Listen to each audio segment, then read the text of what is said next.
Hello everyone! Welcome back to another video. Ang pag-uusapan natin ngayon ay 6 na negatibong boses na naririnig mo sa ulo mo at pinaniniwalaan mo na. Huwag mong paniwalaan ang negatibong boses na naririnig mo sa ulo mo. Alam kong marami kang naririnig ng mga negatibong salita o negatibong boses. Kaya kailangang tanggalin mo ang peking boses na to o huwag mong paniwalaan. Kung may fake news na kumakalat sa social media, may fake news rin sa buhay mo. Hindi matatapos ang mga fake news na naririnig mo sa labas at lalong-lalo na sa loob ng ulo mo. Pero huwag kang mag-alala, hindi kita hahayaang malublob sa kadiliman. Pag-uusapan natin ngayon ang negatibong boses sa ulo mo. Ang negatibong boses na to ay matagal mo nang naririnig at malamang ito'y pinaniniwalaan mo na. Minsan ang negatibong salitang ito ay galing sa mga magulang mo, galing sa buong pamilya mo, galing sa mga kaibigan mo, at ang pinakamasakit pa, galing sa iyo mismo. Ano ang mga negatibong boses na ito? Hindi ako sapat, hindi ako magaling, wala akong talento, malas ako sa buhay, wala akong kwenta, hindi ko kaya. Yan ang mga pinaniniwalaan mo na hindi naman totoo. Ikaw lang ang gumagawa ng mga limitasyon mo. Ang mga iniisip mong negatibo, ang humahadlang sa'yo. Halos buong araw, tumatakbo ito sa isip mo. Ito ang dahilan kung bakit mas lalo kang nahihirapan sa buhay. Kung bakit nawawala ang tiwala mo sa sarili mo. At kung bakit hindi ka makausad. Kung gusto mong kontrolin ang buhay mo, huwag kang maniwala sa negatibong boses na to. Number 1, hindi ako sapat. Number 2, hindi ako magaling. Number 3, wala akong talento. Number 4, malas ako sa buhay. Number 5, wala akong kwenta. At number 6, hindi ko kaya. Iisa-isahin natin ang negatibong paniniwala na yan upang makontrol natin muli ang ating buhay. Number 1, hindi ako sapat. Bakit sa palagay mo ay hindi ka sapat? Dahil ba may mga tao na mas angat o mataas pa sa'yo? Pero hindi mo ba alam na ang taong pinagkukumparahan mo ay nagkukumpara din sa iba? Lahat tayo ay nagkukumparahan. At gusto kong malaman mo na ang taong tinitingala mo ay nag-iisip din na hindi sila sapat. Our mind can be a very convincing liar. Huwag mong paniwalaan lahat ng iniisip mo. Thoughts are just thoughts. And it's unhealthy and exhausting to give so much power to the negative ones. Mag-focus ka sa positibong bagay. Mas marami kang nagawang tama sa mundo kaysa sa mga pagkakamali mo. Di ba? Focus on progress rather than perfection. And focus on how far you've come rather than how far you have left to go. Instead of berating yourself for messing up and stumbling backward, give yourself a pat on the back for trying, for making progress, and coming as far as you have. Sapat ka na. Iniisip mo kasi na hindi ka sapat dahil sa bagay na nakakasakit sa'yo. Hindi pa ito nag-exist sa utak mo nung bata ka pa. Di ba? Nakukondisyon ng utak mo na paniwalaan mo ang negatibong salitang ito dahil sa mga nangyayaring hindi maganda sa buhay mo. Kung hindi ito inborn, ibig sabihin na kaya mo itong tanggalin. Well, it's time to condition it out. Sumama ka sa mga taong nagpapaangat sa'yo. Sumama ka sa mga taong pinaparamdam sa'yo na sapat ka na. Kahit gaano karami ang mga taong toxic sa mundo, mas marami pa rin ang mga taong positibo sa buhay. Kung hindi mo nakikita ang tamang tao sa personal, mahahanap mo sila sa mga libro, sa mga videos. Mag-follow ka sa mga taong makakatulong sa pagbago ng mindset mo.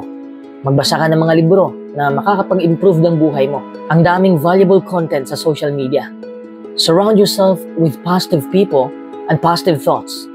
Sapat ka na. Tandaan mo yan. Sobra ka pa sa sapat. May maganda kang katangian na hindi mo napapansin dahil nabubulag ka sa negatibong paniniwalang ito. Feel good about yourself. Believe that you are enough. Number 2, hindi ako magaling. Kung positibo ang ating iniisip, positibo rin ang resulta. Kung negatibo ang ating iniisip, negatibo rin ang resulta. Positive and negative thoughts can become self-fulfilling prophecies. What we expect can often come true. Iniisip ko lagi ang sinasabi ni Theodore Roosevelt, comparison is the thief of joy. Iniisip mo ba na hindi ka magaling?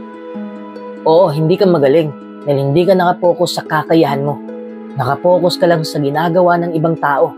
Ginagawa ng ibang tao ang gusto mo. Tapos mas magaling pa sila sa'yo.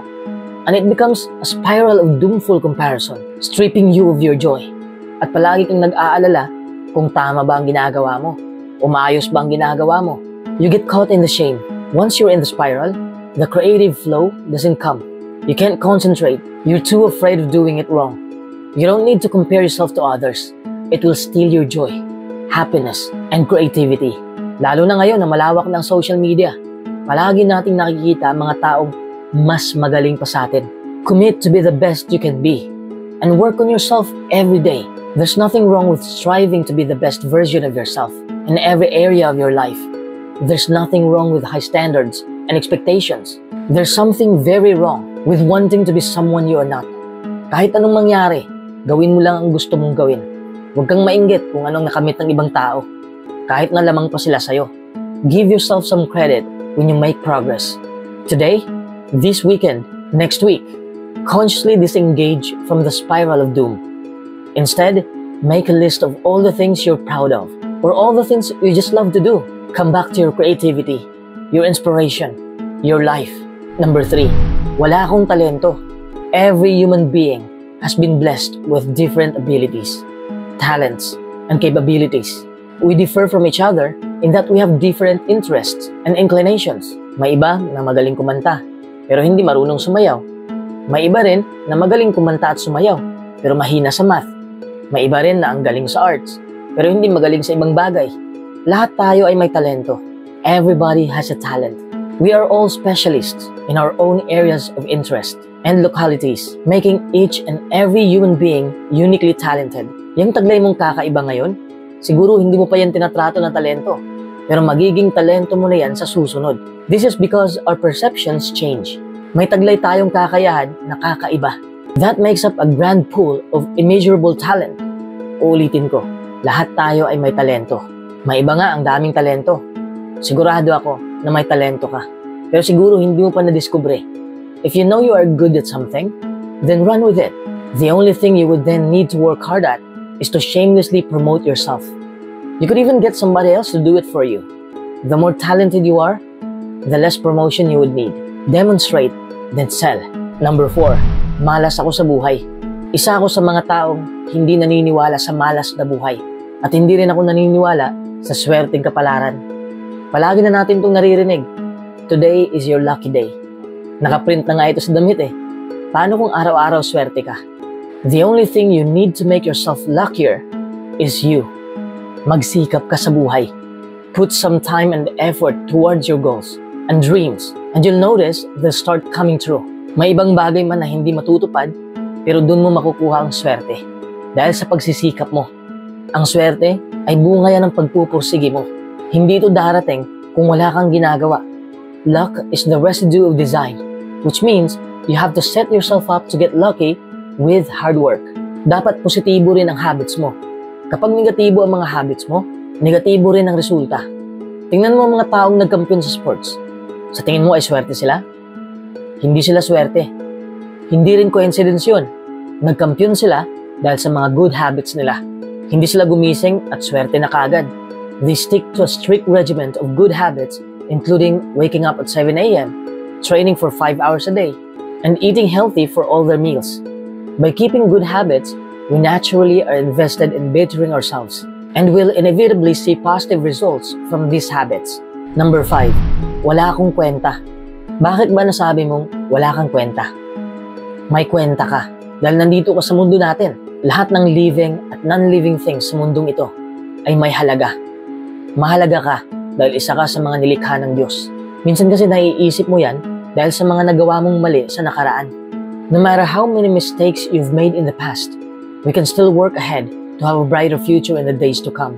Never allow your past to pose such an impact upon you that it becomes difficult for you to walk strong with your head held high.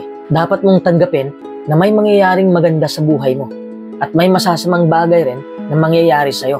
May mga kalungkutan at mga pasakit na hindi nauubos, pero hindi yan ang dahilan para sumuko na lang.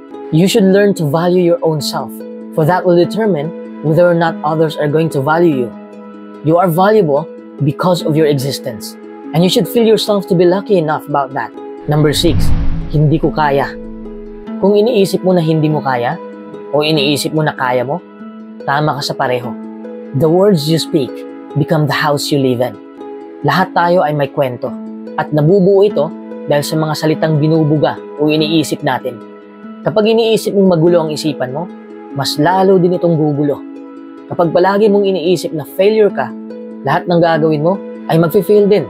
It is therefore crucial that you choose your words carefully, especially when you're talking to yourself. It means you yourself determine your own success or failure. If you think you can, you will succeed or somehow find a way to do it. However, if you think you can't, this negative thinking will lead you towards failure. In other words, it will be a self-prophecy. Kung iisipin mo lang nung bata ka pa, sigurado akong wala kang ibang kinakatakutan. Hindi ka takot sa mga pangarap mo, sa kagustuhan mo.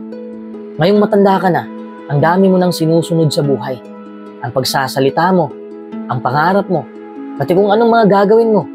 This likely resulted in you creating limiting beliefs and perhaps even not realizing your full potential. While you do have to live by some rules, it's important that you are not holding yourself back from living a full life.